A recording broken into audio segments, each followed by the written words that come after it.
Can we talk about wedding film critiques, Matt? What are some main things that you see beginner filmmakers do that kind of stand out and you're like, these are things that you should be avoiding as a new filmmaker?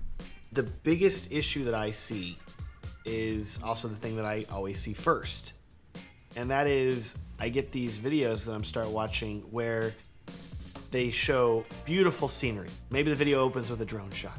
And then we've got, here's some trees, here's some nature, here's the venue, here's the bride's dress, here's the rings, here's the flowers, here's some empty chairs. Also, here's the gazebo, the arbor, here's a random cow in the field. We've got it all here.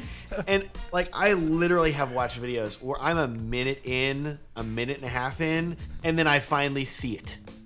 A human face. Finally. And sometimes it's not even a human face. Sometimes they'll be like, it'll show like a hand. It'll be like a close-up like somebody's hand, or like a ring, like with a hand, or like the back of someone's head. I'm like, this is about people. The wedding video is about people. Where are the people? Where are they? And so like, I get it. Like, it's so, hey, we're wedding videographers. We like, the couple spend a lot of money on those details. By all means, show them. But if you're trying to like make me want to watch a video, the quickest way to just kill all of my interest in watching the video is to make me look at like plate settings and here's a nice vase. Okay, cool, it's a vase. Like, show me that before the reception. That's fine. But like, get to the video. When you're young, you're like, wow, I can finally explore a new world of a really close shot of a flower. or you got your 50 millimeter 1.2 and you're like, look at the depth of field, it's so cinematic. Bokeh. And then you're filming sailboats on a mantle and you're like, look at this beautiful you just shot. Like roll focus from one stupid sailboat to the next sailboat. I think the most egregious was my second shooter. We had recently upgraded to Sony we started with Canon 7D, and I bought a Sony FS100 and he bought a Sony FS700. And the main key point of the FS700 is it shoots 240 frames per second. Beautiful, crispy 1080p imagery, to which we clearly realized we should shoot everything in 240 frames per second. Why would we ever not? And so I remember we shot this wedding and it was like out in the Texas countryside.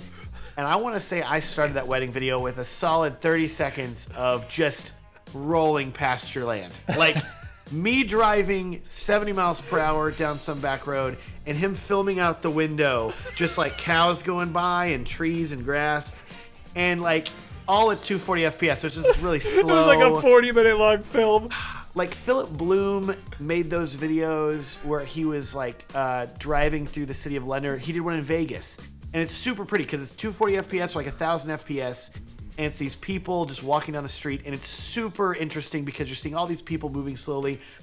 This video was the exact opposite of that because it was just empty fields.